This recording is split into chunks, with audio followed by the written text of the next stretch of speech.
Chers internautes de BLTV, bonjour et bienvenue sur Une Minute dans le Monde de ce jeudi 18 avril 2024 depuis le studio Rekia Madougou. L'épisode de chaleur meurtrier qui a frappé le Sahel début avril est lié au réchauffement climatique d'origine humaine, indiquent les scientifiques du réseau World Weather Attribution dans une étude publiée ce jeudi 18 avril. Du 1er au 5 avril, le Mali et le Burkina Faso ont connu une vague de chaleur exceptionnelle autant par sa durée que par son intensité, avec des températures supérieures à 45 degrés Celsius. À l'origine de nombreux décès dans ces pays, les observations des scientifiques et les comparaisons des modèles de température montrent que des vagues de chaleur de la magnitude observées en mars et en avril 2024 dans la région auraient été impossibles sans un réchauffement global de 1,2 degrés Celsius d'origine humaine. Le rapport précise qu'un épisode comme celui-ci qui a touché le Sahel pendant 5 jours en avril ne survient en principe qu'une fois tous les 200 ans. Les États-Unis ont annoncé mercredi 17 avril réimposer des sanctions contre les secteurs pétroliers et gaziers vénézuéliens, estimant que le gouvernement du président Nicolás Maduro poursuivait sa politique de répression de l'opposition.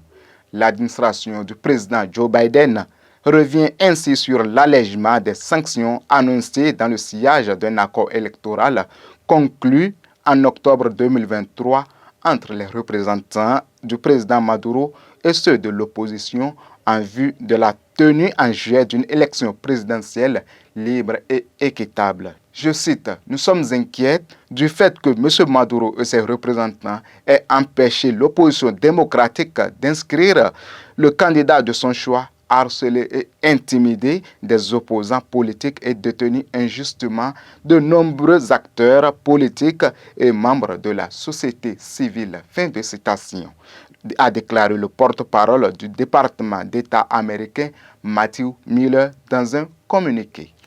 Les conservateurs au pouvoir en Croatie sont arrivés en tête des élections législatives de mercredi 17 avril selon des résultats partiels, mais avec un peu moins de sièges qu'en 2020, ce qui laisse présager des négociations difficiles pour former une majorité.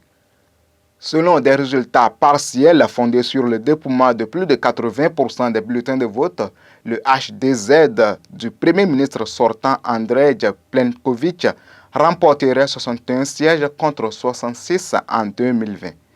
En deuxième position, les sociaux-démocrates du président Zoran Milanović obtiendraient 42 sièges, loin, dans les deux cas, des 76 sièges nécessaires pour gouverner seul.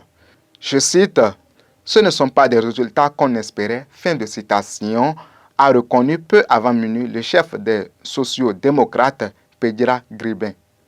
Mais nous avons maintenant devant nous des jours, des semaines, peut-être des mois de négociations. Des négociations qui apporteront le changement qui fera de la Croatie un pays débarrassé de la corruption, a-t-il dit. Pour finir cette session d'information, la Chambre américaine des représentants à majorité républicaine va voter samedi sur des enveloppes de milliards de dollars pour l'Ukraine, Israël et Taïwan, a indiqué mercredi 17 avril le chef républicain de l'institution, Mike Johnson. 4 propositions de loi dont les contours ont été dévoilés en début d'après-midi du mercredi seront soumises au vote. La première prévoit près de 61 milliards de dollars pour aider l'Ukraine, principalement à l'aide militaire. Des textes distincts planifient également le déblocage de plus de 26 milliards de dollars pour soutenir Israël et plusieurs milliards de dollars pour Taïwan. Je cite, « C'est un message très important que nous allons envoyer au monde cette semaine », fin de citation, a déclaré Mike Johnson, qui a longtemps bloqué l'envoi de fonds pour Kiev.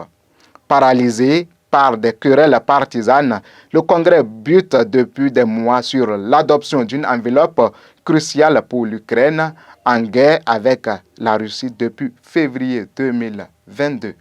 Ce sera tout pour aujourd'hui. Merci de nous avoir suivis. À demain.